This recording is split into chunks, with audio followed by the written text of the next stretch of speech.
Welcome to the Fox One Corp series of training videos. I'm Dave Springford. Please visit me online at fox1corp.com for all your glider supplies. In this video, I'm going to demonstrate how you can add or edit various nav boxes on the device itself using the layout function. To get to the layout function, we can tap any of the soft buttons and then more, and we'll see layout as one of the options. Once we're in layout, we now have a menu, and this menu allows us to now edit the current page. We can copy this page below the current page, copy it above, delete it, or add a new page above. In this case, what I want to do is edit. And as soon as I get into the edit mode, what we'll see is there's a blue highlight around the object on the screen that's going to be edited. What we can do right now is we can edit the position of the plane on the screen. We can see it's listed here at pixel locations 210 and 290. If we go down to the bottom right knob and we rotate that clockwise, you can see that is moving the aircraft down while keeping it centered. So we'll move it down to, for example, 310.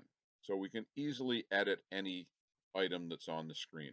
It always comes up with the plane icon being the first one to edit.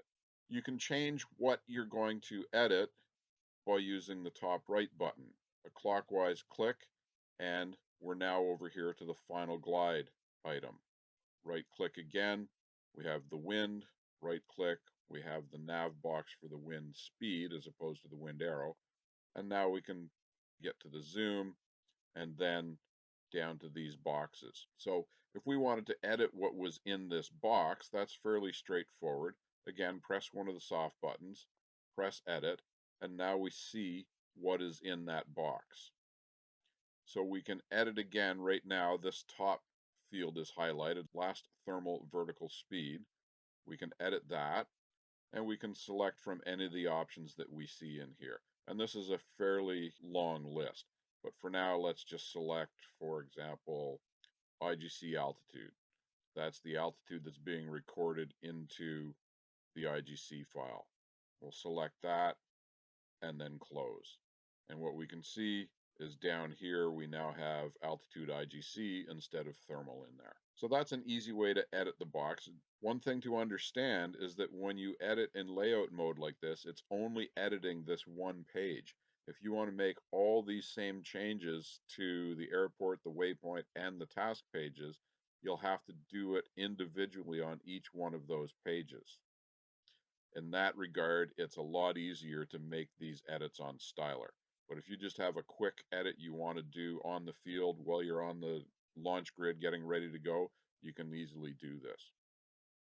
To add something new, again, tap a button, and up top now we have new. So instead of editing that alt IGC, we're going to make a new item. And what do we want? I want a new nav box, for example. So I'm going to select nav box that's highlighted, and now here's a new box. We can position it. Again, we can see the position 96 and 523. I can position it by clockwise motions to move it down on the bottom right, stack it on top of the current box, and I can move it to the right using the bottom left button, and I'll set it up here with a whole bunch of clicks until we have it centered. So there's the new nav box in the position where I want to put it, centered on the bottom. Right now it's saying it's going to be the Vario. You can edit whatever's in there by clicking on edit. Top box says current vertical speed, edit that, and select anything from the list. For example, I want to have height AGL. So we're going to select that and then close. And now we can see we have height AGL in here. To save the changes we've made, we moved the position of the glider here, changed this from thermal to IGC altitude, and added a new box for AGL.